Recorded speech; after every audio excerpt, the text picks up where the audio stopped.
আগে কিনা লাখ টাকা দিয়ে সেগুলো বলে ৮০-৭০ এরকম বলে দাম। এখন বেচা বিক্রি নাই, একবারে অসহায় হয়ে গেছে। এই আমাকে সারা জীবন বলেন আপনারা গ্রামের লোকগুলো কি বলে গরুর মধ্যে খাওয়ানোর দাম বাড়ছে, ওটা বাড়ছে। আমরা কি বলি প্রতি বছর তুলনায় এই বছর গরুর দাম বেশি, হয়তো গরু প্রচুর মাশাআল্লাহ, কিন্তু দাম বেশি হয়ে যায়। প্রায় 30 খাদ্যর দাম বেশি,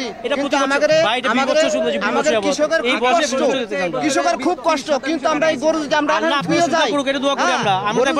ধুয়ে যাই, এই গরু আবার ঢাকা থেকে আবার দেশে নিয়ে যাওয়া লাগবে। সেই গরু নিয়ে মনে করেন আমাকে এইসবে ফেলা দেওয়া যাবে। আমাকে 3টে গরু গাড়ির ভিতর ছিল এই অবস্থায়, কিন্তু এই গরুটা যদি আমরা এই রেখে যাই তাহলে আমাকে বউ সাল মেয়ে কিভাবে আমরা খাওয়াবো পড়াবো? আমাকে তো শরীর অবস্থা খুব খারাপ। আমরা সারা বছর ধরে এই গরু খাওয়াই, জমা ব্যাংকে জমা টাকা থয়, এইভাবে আমরা টাকা গুনে ব্যাংকের মতন গরুর মতন ভরি। আমরা রাজবাড়ি থেকে 9টা গরু নিয়ে এসেছি।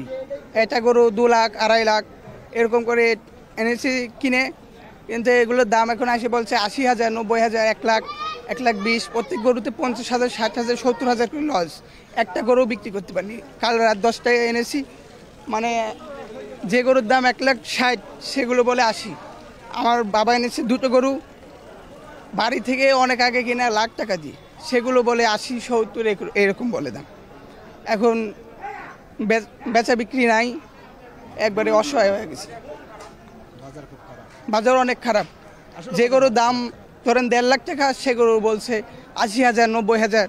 আমরা এনেছি তো কাল 10টার দিকে এনেছি, একটাও তো বিক্রি করতে পারিনি।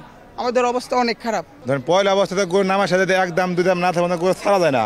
আমরা গরিব মানুষ, ধরেন যে 2 টাকা যে আমরা বসে আছি যে আস্তে আস্তে জিনিসটা দাম বাড়বো, আমরা তখন গরুটা ছাড়বো। কিন্তু ফার্স্টে তখন দামটা বেশি, লাস্টে আস্তে দামটা আর কম, তখন আমাদের ঘাটতি।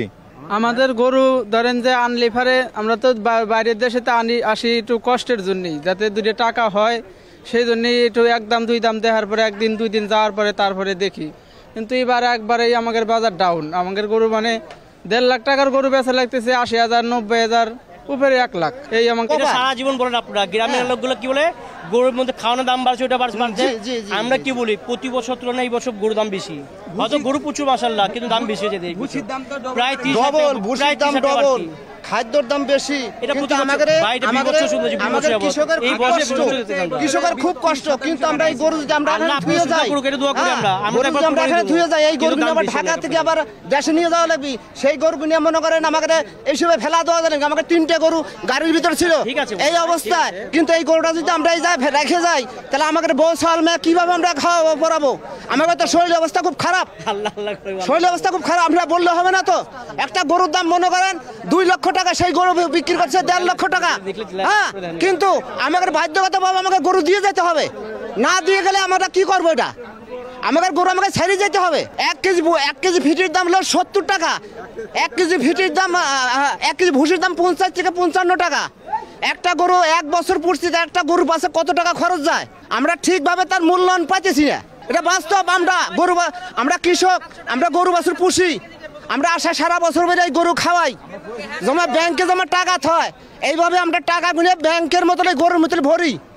হ্যাঁ, ভরে হেরে আমরা একবার ওই টাকা গুনে আমরা পাই। কিন্তু আমরা যে কত কষ্টে আছি এটা ভাষায় প্রকাশ করা যায় না। আমি একটা গরু 2 লক্ষ টাকা বিক্রি করতে পারি, সেই গরু আমি বিক্রি করছি 1.5 লক্ষ টাকা। আসে দাম করে 1,10,000, 5,000, হ্যাঁ, এইভাবে 20,000, তার রাষ্ট্রে 40,000 টাকা বিক্রি করে গেছি আমরা। গরু কিন্তু 2 লক্ষ টাকার গরু আমরা বাধ্যগতভাবে বিক্রি করে গেছি। আমাকে একটা গরু দেশে নিয়ে যাওয়া আবার ভাড়া দিয়ে নিয়ে যাওয়া লাগে, ভাড়া 4,000। আমরা এইভাবে গরু আমরা ছেড়ে দিয়েছি। আমরা গরু কিন্তু আমরা কিন্তু গরু দেশে নিতেছি না।